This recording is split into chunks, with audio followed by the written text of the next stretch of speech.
उनके पास आंखें हैं पर वे देखते नहीं, कान हैं पर वे सुनते नहीं। मैं अचानक उठा। पता नहीं मैं कितनी देर से सो रहा था, पर मैं पूरी तरह चेतन और जागृत था। हे भगवान, यह कितने बजे का समय था? लीना मेरे पास ही सो रही थी। उसकी मुट्ठियां बंद थीं, पर वह हमेशा ऐसे ही सोती है।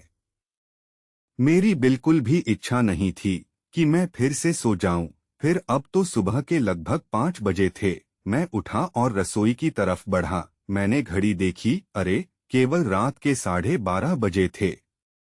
मेरे लिए इस समय अचानक जाग जाना एक विचित्र बात थी। मैंने अपना पायजामा उतारा और पतलून पहनी, फिर कमीज पहनी, पर मैंने ऐसा क्यों किया, यह मुझे भी नहीं पता था। मेरे पास इस प्रश्न का भी कोई स्पष्ट उत्तर नहीं है कि मैं क्यों अपनी मेज के पास गया, एक कागज निकाला, फिर एक छोटा पेन लिया और अपने को यंत्र चालित सा कुछ लिखते पाया, जैसे कि मेरे हाथ के पास कोई स्वतंत्र मस्तिष्क हो। मेरी प्रिया, मैं लगभग 10 दिनों के लिए बाहर रहूंगा, पर जरा सी भी चिंता करने की कोई बात नहीं है। नोट को फोन के पास रखकर मैं द्वार से बाहर निकला। फिर वरांडे में पहुंचा। मैंने देखा कि पिछली रात जिस मेज पर मैं शतरंज खेल रहा था, वहां चेस बोर्ड पर अब तक मोहरे राजा को मात देने की स्थिति में खड़े थे।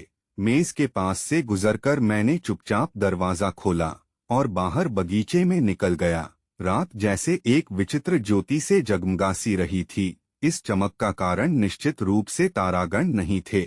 मैंने यह सोचने की कोशिश की, यह चंद्रमा का कौन सा पक्ष चल रहा था, जिससे लगे कि शायद चंद्रमा का उदय होने जा रहा हो। ऑस्ट्रेलिया के उत्तर पूर्व में जहां मैं रहता हूं, रातें अक्सर बहुत शांत और स्वच्छ होती हैं। मैं बाहर की सीढ़ियों से नीचे उतरा और पेंडेनस के वृक्ष के निकट पहुंच गया। साधारण तौर पर रात के इस पहर में हमारे यहाँ इस बेला में मेढकों और झींगुरों का झमाझम संगीत सुनाई देता रहता है, जिससे रात झंकृत सी लगती है।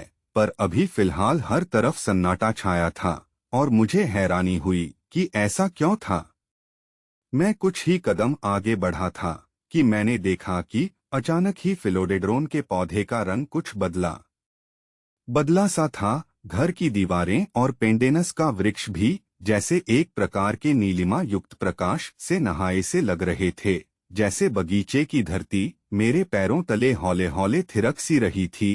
पेंडेनस के वृक्ष के नीचे भी धरती जैसे कंपन में थी। फिलोडेंड्रोन के फूलों में एक विकृति सी दिखाई दे रही थी और घर की दीवारें ऐसी लग रही थीं जैसे कि हवा में उड़ने वाली कोई चादर हो।